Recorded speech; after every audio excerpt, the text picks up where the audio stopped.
class. How are you? I guess you all are fine at your place. We have actually conducted a PTM meeting. I hope you all know out of it. हमने आपकी copies check की हैं. What I have realized from the PTM, बहुत से बच्चों का काम complete नहीं है. Okay, so please, the first thing which I personally request you is complete your notebooks. आज आप लर्न का काम ज़्यादा नहीं कर रहे हो ऑनलाइन एजुकेशन में, वो फिर भी चल रहा है, बट आप रिटन वर्क भी कंप्लीट नहीं कर रहे हो. This is not a way to study. Okay, I request of all of you, अपने क्लासमेट्स की हेल्प लो, फोटोज़ लो, उसको काम को कंप्लीट करो. The work should be updated till today. ठीक है, इकोनॉमिक्स से ही काम शुरू कर दो. ये नहीं है कि अब ये काम पीछे छूटता जाए, पहले का करते जाओ, ऐसा नहीं होना चाहिए. अभी जो कर रहे हो उसको करते रहो. इकोनॉमिक्स में हमने फर्स्ट चैप्टर कर लिया है. We have written the question answer of those and almost all of you have not written those question answers. So I want first chapter of economics complete by tomorrow from all of you. Okay, secondly we are starting today the chapter number 2, that is people as a resource. ठीक है, इसको मैं explain करूंगी, but a very short request from all of you. मैंने देखा है कि major test 1 में आप सब बच्चों के ज़्यादातर पॉलिटिकल साइंस में मार्क्स कटे हैं. So my urgent request is, मैंने आज डाउट क्लास में भी बोला था, जिन बच्चों ने डाउट क्लास नहीं आए थे उनको मैं अभी बता रही हूँ, आपको जितना सिलेबस करवा दिया गया है उस सिलेबस में से आप अपने डाउट्स निकालोगे. सारे डाउट्स, सारे सिलेबस जो अब तक कंप्लीट हो चुका है हमारा टिल नाउ, उसको एक पेपर पे नोट डाउन करोगे from all the 4 subjects, political science, geography, history and economics, और वो मुझे फोटो सेंड करोगे. We will personally make a video of all the doubts till now. ठीक है, डाउट्स नहीं रहने चाहिए, इसलिए कह रही हूँ. अब now we are starting the chapter number 2, people as a resource. Resource क्या होता है हमने 8th क्लास में भी पढ़ा है. रिसोर्सेज चैप्टर आपका फर्स्ट चैप्टर था 8th क्लास में, ज्योग्राफी में. You remember, right? So what is basically resources? What is a resource? Anything that satisfies your need. कोई भी ऐसी वस्तु जो आपकी ज़रूरत को पूरा करती है वो क्या कहलाती है? Resource. Anything or any material, any product that satisfies your needs is known as resource. Marker, ये मेरे को लिखने में काम आ रहा है, this is a resource. My legs, they help me in walking, it is a resource. Fan, it keeps us cool during these hot summer days, it is satisfying our need, it is a resource. Land, we are using the land for buildings, for making buildings, for agriculture, for mining, etc. So it is a resource. कोई भी चीज जो हमारी किसी need को पूरा करती है, that is termed as a resource. So आप 1 मार्क क्वेश्चन में लिखोगे, यहाँ पे एक क्वेश्चन लिख देना अपनी बुक में पहले ही. जब ये चैप्टर स्टार्ट हो रहा है ना तभी लिख दोगे व्हाट इज अ रिसोर्स. अपनी ये जो नोट्स मैंने आज आपको ब्लैक बोर्ड पे दिए हैं ये आपको नोटबुक में लिखने हैं, तो प्लीज ध्यान से समझना. व्हाट इज अ रिसोर्स सबसे पहले लिखोगे. रिसोर्स के आगे क्या डेफिनेशन लिखोगे? Anything that satisfies our need, it is known as a resource. For example, land, marker, board, fan, water, etc. Okay? अब हमने लास्ट चैप्टर में पढ़ा था there are 4 factors of production: land, labor, physical capital और human capital. ठीक है, अब आपने अगर ध्यान दिया हो तो हमने लैंड को बहुत ज़्यादा डिस्कस किया था, लेबर को बहुत अच्छे से डिस्कस किया था, फिजिकल कैपिटल को भी डिस्कस किया था, ह्यूमन कैपिटल को ज्यादा डिस्कस नहीं किया था. I just told you that human capital is basically the person which coordinates 3 things. Land, labour और कैपिटल को जो कोऑर्डिनेट करके चलता है, जो एक साथ उसको प्लान करके काम कराता है, दैट इज ह्यूमन कैपिटल. बस इतना ही बताया था, इससे ज्यादा डिटेल में हम नहीं गए थे, है ना. बट आज हम लोग इस चैप्टर में ह्यूमन कैपिटल को ही पढ़ने वाले हैं. पर्पस क्या है इस चैप्टर का? क्यों है ये चैप्टर? जैसे हमने पहले चैप्टर का पर्पस क्या पढ़ा था, to understand the basic concepts of production. इस चैप्टर का पर्पस क्या है, to explain population as an asset. अब इस वर्ड का मतलब समझो, एसेट क्या होता है, व्हाट इज एन एसेट? जो भी चीज जुड़ जाए और हमारे लिए एक वैल्यू रखे, यूजफुल हो, वो कहलाती है एसेट। ठीक है, मैंने पैसे जोड़ के सोना खरीदा, so what is that, an asset. मुझे कभी भी काम आ सकती है, it is a useful thing. आज मैं किसी प्रॉब्लम में फंस जाऊं, मैं उस गोल्ड को बेच के काम चला सकती हूँ, है ना। कल को कोई क्राइसिस आ जाए, जॉब ना रहे, so I can have a spending, तो वो एक एसेट है, एक इन्वेस्टमेंट है, that is known as asset. आप मोटरसाइकिल खरीद के लाते हो अपने घर में, वो आपकी काम आती है, इन्वेस्टमेंट है, वो आपको एक जगह से दूसरी जगह ले जाती है। If you are having any problem, आप जल्दी से पहुंच सकते हो on your own vehicle, that is an asset. Liability क्या होती है, जो चीज हमारे किसी काम की ना हो, हम पे बोझ बन जाए, that is known as liability. बस जिम्मेदारी है हम पे, हमें कोई रिटर्न नहीं देगी वो, बस हम पे जिम्मेदारी ओवरबर्डन होता जा रहा है, that is known as a liability. When a productive thing is there that adds up to our investment or gives us investment return in future or gives us some security in future, that is known as asset। कोई भी ऐसी वस्तु जो या तो हमारी investment की तरह या हमारी सिक्योरिटी की तरह काम आए, that adds up to our value, जो हमारे लिए यूजफुल हो, उसे बोला जाता है एसेट।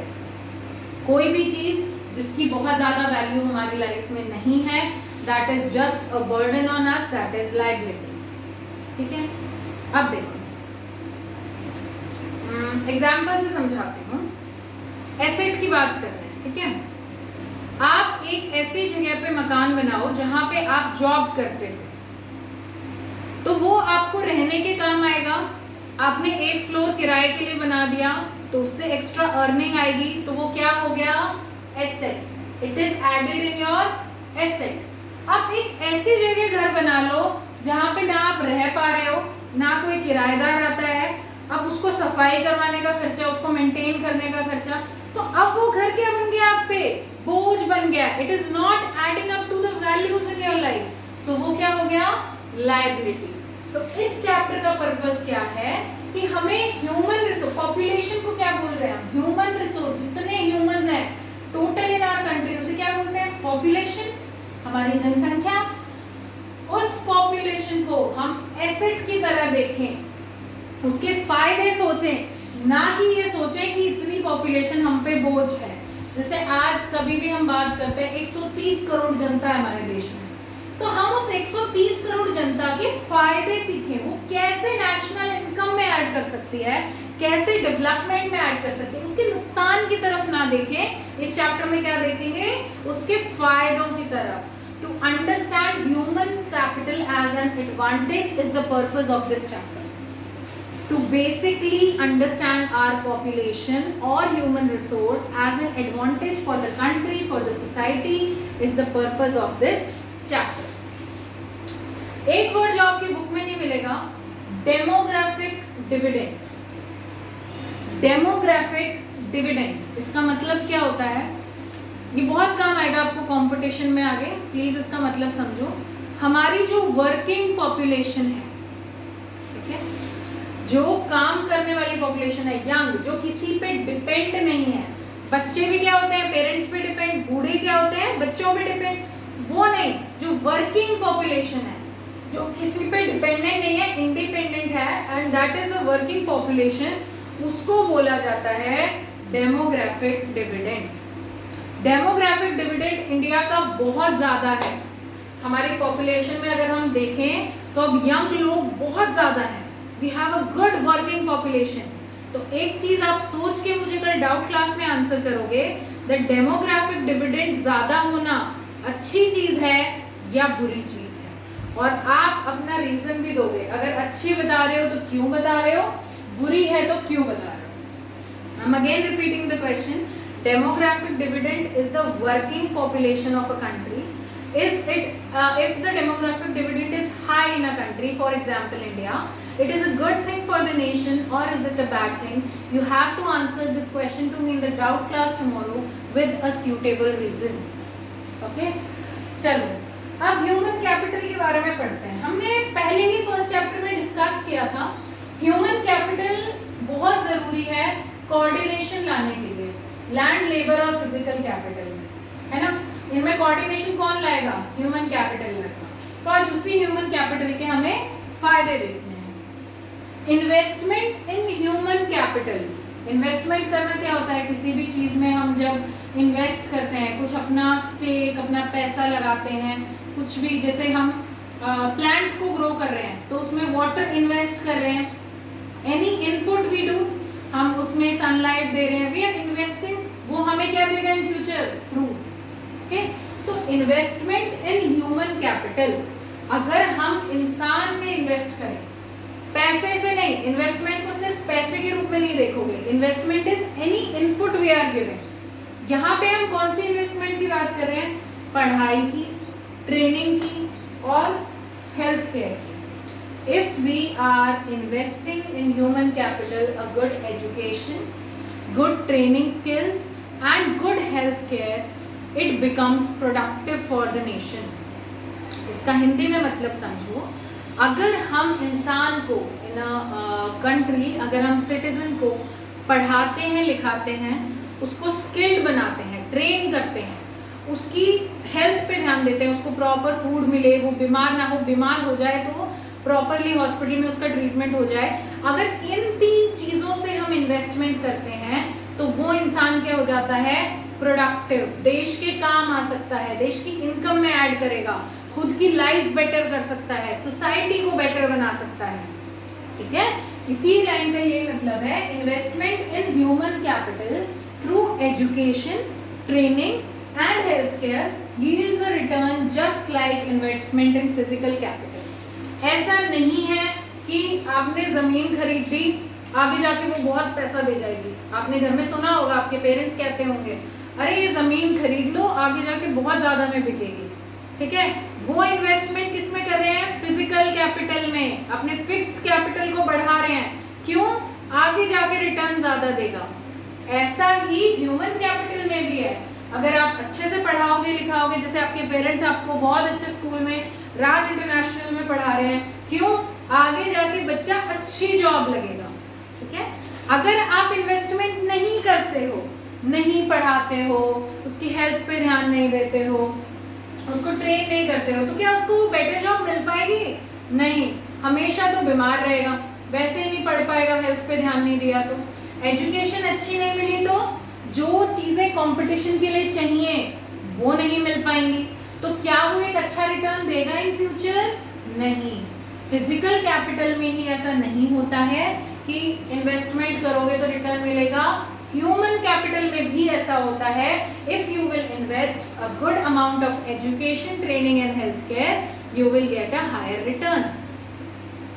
ठीक है, अगर मैं आपको स्टेटमेंट दे दूं यहाँ से एमसीक्यू क्वेश्चन में, that only investing in physical capital gives you a higher return in future, is it true और it is false? It is false. सिर्फ और सिर्फ फिजिकल कैपिटल में इन्वेस्ट करने से पैसा नहीं मिलता है या रिटर्न नहीं मिलता है इन फ्यूचर. ह्यूमन कैपिटल में भी इन्वेस्ट करने से हायर रिटर्न मिलते हैं. अब दूसरी स्टेटमेंट दे रही हूँ, investing in human capital gives higher return in future. True और फॉल्स? ट्रू. इन्वेस्ट करोगे अगर आप ह्यूमन कैपिटल में तो वो हायर रिटर्न देगी इन फ्यूचर. एक fill in the blanks fill करो. Investment in human capital can be done by investing in dash dash and dash. 3 चीजें. किस चीज से इन्वेस्टमेंट कर सकते हो आप ह्यूमन कैपिटल में? Education, training, health care. Education, training and health care. Clear? अब तीसरा पॉइंट देखो, human capital is superior to other resources. Superior मतलब उससे ज्यादा बढ़ावा, मतलब उससे ज्यादा इंपॉर्टेंट है, उससे ज्यादा बड़ा रैंक रखता है. कैसे? आप कहोगे मैम लैंड नहीं होगा तो ह्यूमन क्या कर लेगा? ये भी एक बात है सोचने की. बट अगर लैंड नहीं हुआ तो ह्यूमन अपना दिमाग चला के कोई और टेक्नोलॉजी निकाल सकता है, लेकिन अगर ह्यूमन नहीं होगा तो लैंड खुद से एग्रीकल्चर नहीं कर सकता। ठीक है, we know that land and water और soil they all are very important resources, but without human capital these resources are waste.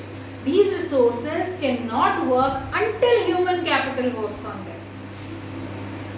Superior कैसे है? लैंड खुद से काम नहीं कर सकता है, वाटर खुद से काम नहीं कर सकता है। किसकी जरूरत है काम कराने के लिए? ह्यूमन की। लेकिन क्या ह्यूमन को जरूरत है लैंड और वाटर के काम करने के लिए? नहीं, वो खुद से प्रोडक्टिव है। समझ में आया? जैसे ग्रीन रेवोल्यूशन हमने पढ़ा था, ग्रीन रेवोल्यूशन में क्या हुआ था? इंसान ने दिमाग लगाया, वरना लैंड तो तब भी वही था, वाटर भी वही था, पहले क्यों नहीं हो गई ज्यादा खेती? क्योंकि ह्यूमन कैपिटल का दिमाग नहीं लगा था। जब ह्यूमन कैपिटल ने अपना दिमाग लगाया, वो स्ट्रैटेजी, वो टेक्नोलॉजी लगाई, तो क्या रिजल्ट निकला? उन्होंने अच्छी सीड्स यूज की, high yielding variety of seeds, water irrigation अलग तरीके से किया, फर्टिलाइजर डाले, पेस्टिसाइड्स डाले। ये क्या था सारा? ये ह्यूमन कैपिटल का दिमाग था, स्ट्रैटेजी थी। सो ग्रीन रेवोल्यूशन से भी हमें यही पता चलता है that human capital is necessary for greater production. So human capital जो रिसोर्स है, जो इंसान एक रिसोर्स है, वो हर रिसोर्स से बड़ा है, सुपीरियर है। क्योंकि किसी भी रिसोर्स को काम कराने के लिए किसकी जरूरत पड़ती है? Human capital. समझ में आया? इसीलिए पता है हमेशा बड़े भी एक चीज बोलते हैं, आपने कभी ध्यान दिया हो तो, कि जरूरी नहीं है आपके पास बड़ी गाड़ी है तो आपने सब कुछ कर लिया। उस गाड़ी को चलाना आना चाहिए, ठीक है, सेफली चलाना आना चाहिए, कितना तेल डालना है, कितना वेस्ट करना है मनी को, वो आना चाहिए, तब जाके वो कार आपकी यूजफुल हो सकती है। अदरवाइज अगर आप बहुत ज्यादा उस पर खर्चा करने लगोगे, यू विल बी इन डेब्ट। अगर आप सेफली नहीं चलाओगे, you will get an accident. तो वो इतना यूजफुल रिसोर्स नहीं है जितना ह्यूमन एक यूजफुल रिसोर्स। समझ में आई ये बात? Now coming to the next point, not only do the more educated and the healthier people gain through higher incomes, society also gains. ऐसा नहीं है कि जब इन्वेस्टमेंट हो रही है एक इंसान में, ठीक है, जैसे कि मेरे में ही मान लो मैं एक पढ़ी लिखी बन जाती हूँ लड़की, मैं अपनी हेल्थ पे ध्यान देती हूँ, I do exercises, I do work for my mental health growth. अगर मैं ये सब करती हूँ तो ये सिर्फ मेरे काम नहीं आएगा, समाज के भी काम आएगा। Society also develops in this manner, society also gains in this manner. कैसे? मैं पढ़ी लिखी होंगी तो मैं अच्छा लीडर चूज करूंगी, पॉलिटिक्स इंक्रीज हुई। मैं हेल्दी रहूंगी तो क्या होगा? मैं आसपास लोगों को हेल्दी रखूंगी। बीमार रहूंगी तो मेरे कांटेक्ट में आके वो भी बीमार होंगे। मैं एजुकेटेड रहूंगी, मैच्योर रहूंगी तो लोगों को भी अच्छी एडवाइस दूंगी, उनके काम आऊंगी। सो अगर इन्वेस्टमेंट होती है ह्यूमन कैपिटल में और ह्यूमन कैपिटल एजुकेटेड बनता है, हेल्दियर बनता है, तो उससे सिर्फ उस इंसान का फायदा नहीं है, समाज का भी फायदा है। ओके, अब एक स्टेटमेंट दे रही हूं, ट्रू या फॉल्स बताना। Educated and healthier persons are useful only for them, not for society. True और false? I am repeating the question. Educated or healthy persons are useful only for them and not for society. True or false? False. Society के लिए भी जरूरी है। क्यों बोलते हैं कि डेमोक्रेसी का एक नुकसान है कि जो अनपढ़ लोग हैं, जिनको पॉलिटिक्स का कुछ पता नहीं है, वो भी वोट डालने चले जाते हैं। सोचो अगर वही लोग पढ़े लिखे होते, करंट न्यूज उनको पता होती, सिनेरियो पता होती, कितना बेटर डिसीजन लेते वो। तो ऐसे ही जब एक इंसान पढ़ता लिखता है, आपने ये भी सुना होगा, एक लड़की को पढ़ाते हो तो 2 परिवार को शिक्षित कर रहे हो। क्यों? वो अपनी एजुकेशन को अपने मायके में भी यूज करेगी और अपने ससुराल में भी यूज करेगी, है ना? तो आप इस चीज को समझो, दिस इज ह्यूमन कैपिटल, पर इसमें ऐड कर दिया एजुकेशन, ऐड कर दी ट्रेनिंग, ऐड कर दी हेल्थ केयर, तो क्या हो गई? Productivity increase. और अगर इन्वेस्टमेंट नहीं की तो प्रोडक्टिविटी इंक्रीज नहीं होती है। आप खुद सोच के चलो ना कि एक स्किल्ड लेबर है, वो कुछ कमाएगा तो वो किस में ऐड होगा? जीडीपी में। देश की जीडीपी पढ़ी थी हमने। जीडीपी क्या थी? डिफरेंट सेक्टर्स थे, सेक्टर्स की टोटल गुड्स एंड सर्विसेज जितनी प्रोड्यूस हुई वो क्या थी? जीडीपी। इस कॉन्सेप्ट को मैं बता दूंगी आपको दोबारा, 10th क्लास में है, आप लोगों ने नहीं पढ़ा है। आई टेल यू, अभी रुक जाओ, पहले यही क्लियर कर लो अपने माइंड में। ह्यूमन कैपिटल में इन्वेस्टमेंट होगी अगर एजुकेशन, ट्रेनिंग और हेल्थ केयर की, तो प्रोडक्टिविटी बढ़ेगी। Please look at the board. आप इस पॉइंट्स को जल्दी से देखो, कोई भी डाउट है तो नोट डाउन कर लो।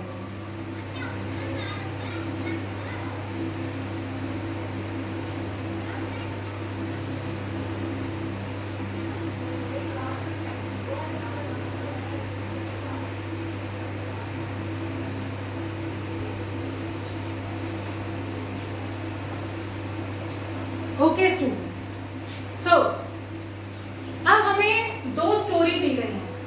स्टोरी से इकोनॉमिक्स समझाई गई है, तो स्टोरी की तरह ही समझेंगे। अब अपने पेन वगैरह रख लो, मैंने भी रख दिया मार्कर। दो बच्चों की स्टोरी है, शकल विलास। ठीक है, तो ये कैसे नाम है? अरे जैसे भी नाम है बढ़िया है, पढ़ लो, स्टोरी पढ़ लो। शकल विलास। शकल के बारे में बताया गया है कि उसकी फैमिली है ना, उसकी डैड एग्रीकल्चर करते हैं, उसकी मदर हाउसवाइफ है, सिर्फ घर का काम संभालती है, बच्चों पे ध्यान देती है, उसके भाई बहन भी हैं।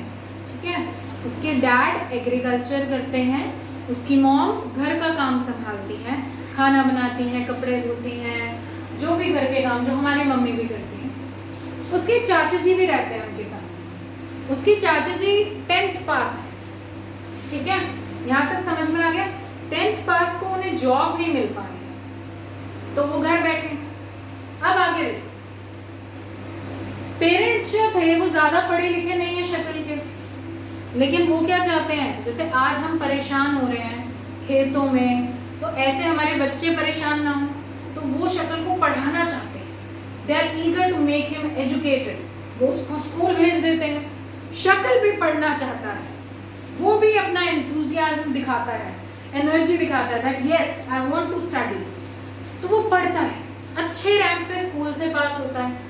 उसके बाद वो उसे एक डिप्लोमा कोर्स के लिए भेज देते हैं, डिजाइनिंग के कोर्स के लिए। वहां से वो सॉफ्टवेयर का कोर्स करके आता है, बहुत अच्छा। जब वो एक कोर्स करके एक अच्छे रैंक पे आता है तो उसको एक बहुत अच्छी जॉब मिल जाती है।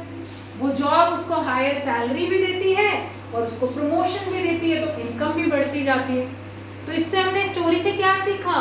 शक्ल एक ह्यूमन कैपिटल था शुरू से, उसमें इन्वेस्टमेंट हुई एजुकेशन की, उसकी हेल्थ पे उसकी मम्मी ने ध्यान दिया, घर रह के उसको टाइम पे खाना मिले, साफ सफाई मिले।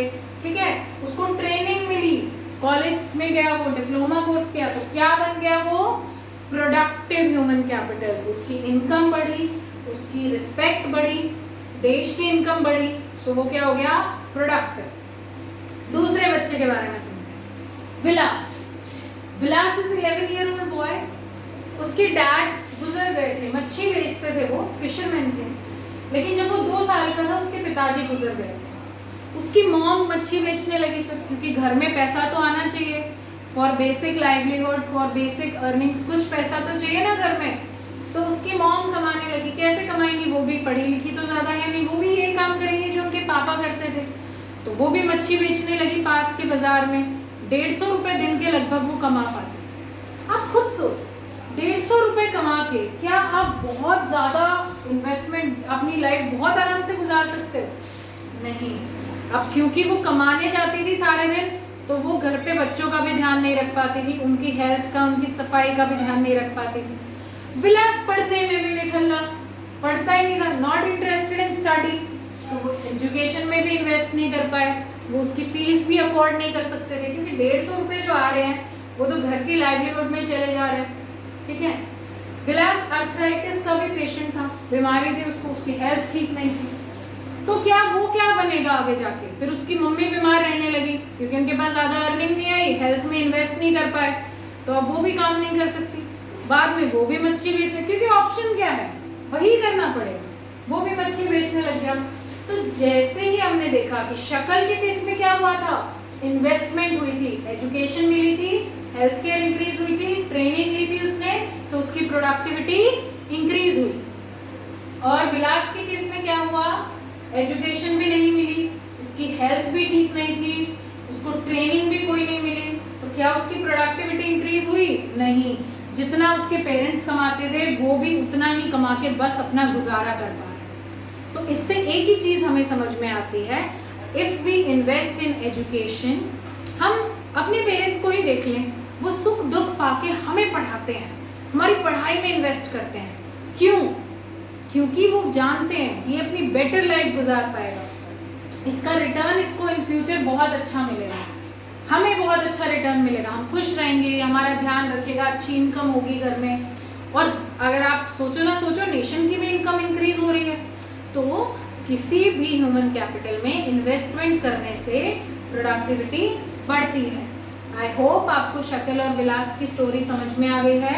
शक्ल ने इन्वेस्टमेंट की थी in education, training and health care, so productivity increase.